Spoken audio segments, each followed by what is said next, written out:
His music was said to be the work of the devil, psychedelic sounds so mind-bending that they may just drive you insane, played on an instrument so controversial that in some places it was outlawed.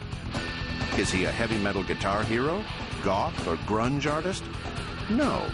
It's that long-haired guy in the granny glasses, the original revolutionary, Benjamin Franklin. Here is the story of the celestial instrument he created and of the scandal that all but silenced its music. This is Ben Franklin's armonica.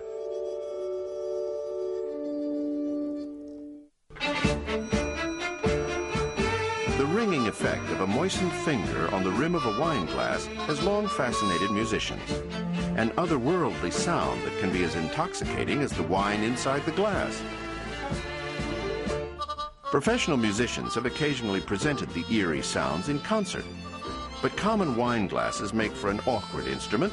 The idea seemed doomed to remain a mere curiosity. That is, until 1757, when it gave a famous scientist and budding statesman food for thought.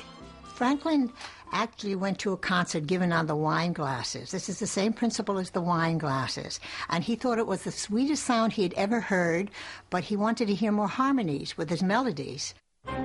Franklin was then 51 years old, a colonial representative to London. He counted bifocal glasses and the lightning rod among his many inventions. He now turned to the task of transforming the wine glass into a formal instrument. So he devised his means of taking bowls, putting them in graduated sizes inside each other onto a horizontal spindle, and he called it the armonica, for the Italian word for harmony, which is armony. That's armonica, not to be confused with the harmonica or mouth organ, which wasn't invented until the 1820s. Franklin commissioned a London glassblower to create 37 individually tuned glass bowls. He plugged them with cork before fitting them on the spindle or axle. Next, he added a foot treadle so that the whole works could be spun like a sewing machine. To tell the bowls apart, Franklin devised a playful color scheme.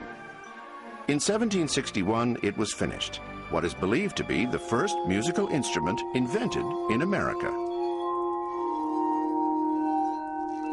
He played music often with his daughter, Sally. She played the harpsichord, and he played his beloved armonica, as he called it. And of all the things that Franklin did, he felt the armonica gave him his greatest personal joy.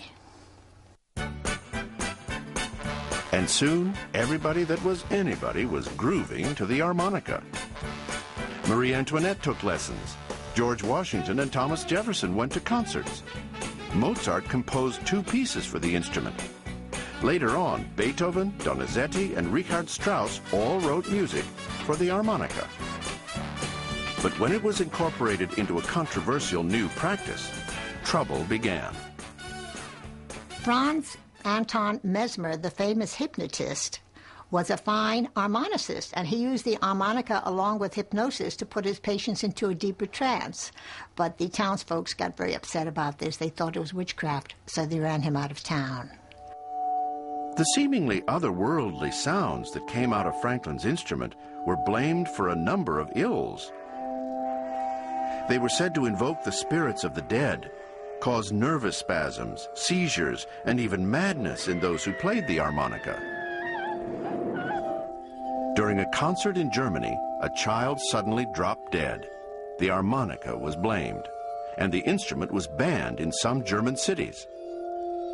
Some have speculated that the lead content of the glass or of its painted surfaces was absorbed through the fingers of the musician, and that lead poisoning was the cause of all those nervous disorders. But if harmonicists did suffer from their art, there was one conspicuous exception. Benjamin Franklin lived to the ripe old age of 84. When he died in 1790, the harmonica was willed to his daughter Sarah. It then passed down through 5 more generations of the family. It became a conversation piece, occupying a corner of the ancestral living room. But it was seldom, if ever, played. the dark rumors surrounding the instrument had all but silenced it.